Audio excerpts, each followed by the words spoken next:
let's check out a selection of some interesting and strange advice given by mobsters regarding the act of committing murder.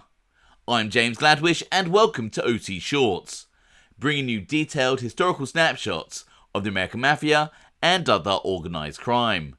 Feel free to subscribe if you like that sort of thing. Today, we are going to take a quick look at some advice given by mobsters regarding killing. Let's start off with some advice given by Sonny Franzese towards the latter stages of his long mob career. John Sonny Franzese, the then aging Colombo family powerhouse, was caught on a wiretap talking with associate Guy Furtado about how times had changed with regards to mob hits. I killed a lot of guys. You're not talking 4, 5, 6, 10. Today, you can't have a body no more. It's better to take that hour and a half, an hour, to get rid of the body, than it is to leave the body on the street. Franzese would then go on to say that the best way to get rid of a body was by dismembering the corpse in a kiddie pool and drying the severed body parts in a microwave, before stuffing the parts in a commercial-grade garbage disposal. I'm not completely doubting Sonny Franzese's advice, but it would need a pretty large microwave to shove some body parts in. Over in Boston, Patriarca family captain Ilario Zannino is talking with family underboss Gennaro Angiulo about the Angelo Bruno hit. Zannino is recorded discussing how he handles taking someone out. If you're clipping people, I always say make sure if you clip people, you clip the people around him first, but get them together, because everybody's got a friend, Jerry. He could be the dirtiest motherfucker in the world, but someone that likes this guy, that's the guy that sneaks you. You don't even know it. Ilario Zannino demonstrating his clear understanding of the backstabbing and betrayal that occurs in that life. As most of you are probably aware, I conducted a series of interviews with John Gotti's underboss, Sammy The Bull Gravano, a man who was involved to some extent with 19 mob hits. I asked Sammy The Bull Gravano about his thoughts on different types of mob hits and the cleanup that is involved after. Well, I think most of the time if you're in a car or in a club or in a house, there's a cleanup. I mean, I never, beat up a guy and killed him and rustled him and stabbed him and did all these things. I believe that if I had your hit, I'm going to hit you in the head when you're not looking, real quick, hard, boom, you're dead. Wrap you up right away, not a big mess, and no suffering and no pain, no nothing. I wanted to kill you as fast as I know when a guy gets hit in the head, if you find a way to die a humane way, I think that's a humane way.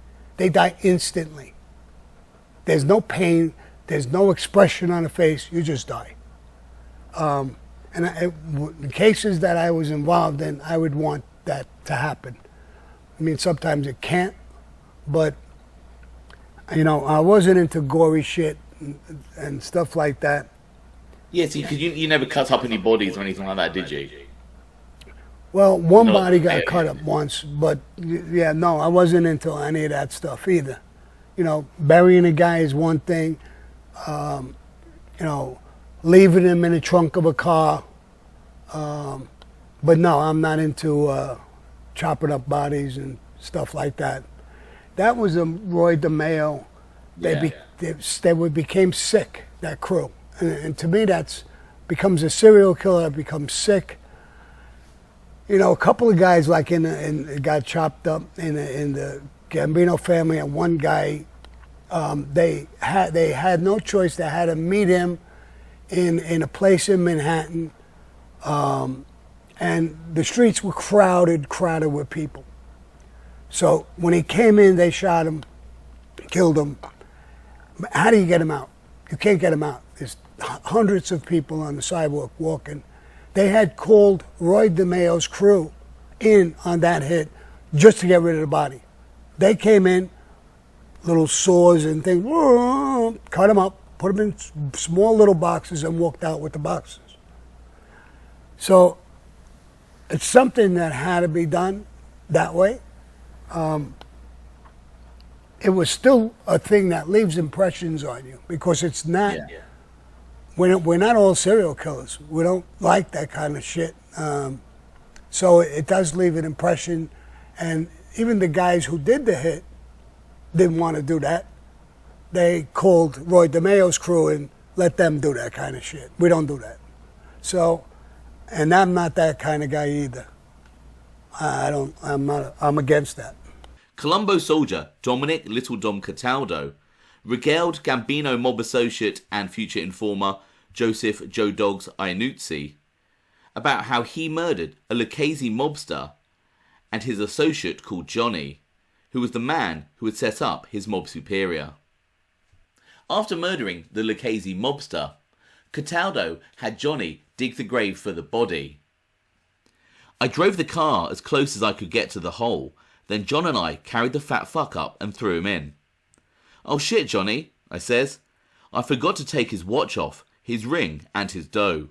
No sense in burying them." So Johnny says he would go and get them. He jumps in the hole, and I shot him too. Put the lime in, and then the dirt, and then the seed. But I had a lot of dirt to spread around, because I had a 2-story job there. In more recent times, with modern surveillance and forensics, mobsters have to be ultra vigilant when it comes to planning a hit.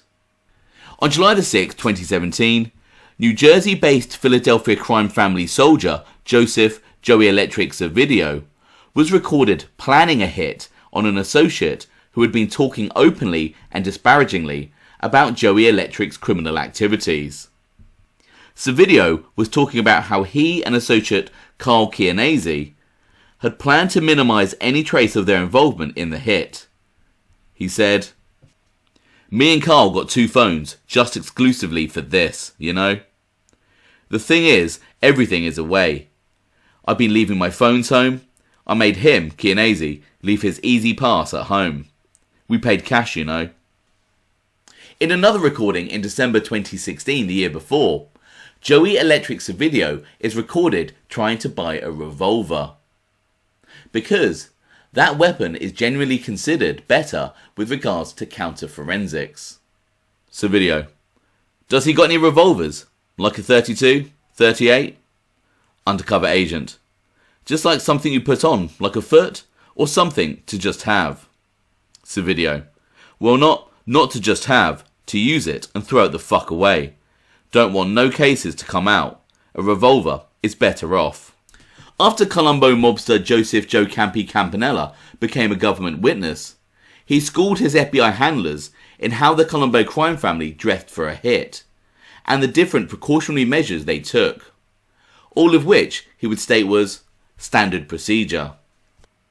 When Campanella was shot at by Vincent Chicky DiMartino in 2001, Joe Campi referenced how Chicky DiMartino wore 2 sets of clothing and had wrapped the weapon in a towel. He stated, "The shooter wore the extra clothing and wrapped the gun to minimize gunpowder residue." He would later state to his handlers about the protocol after a hit.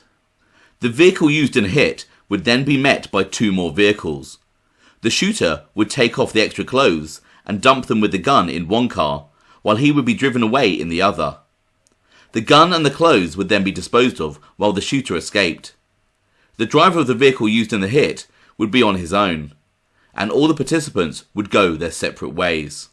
In the comments below, let me know your thoughts on the topic covered in this video.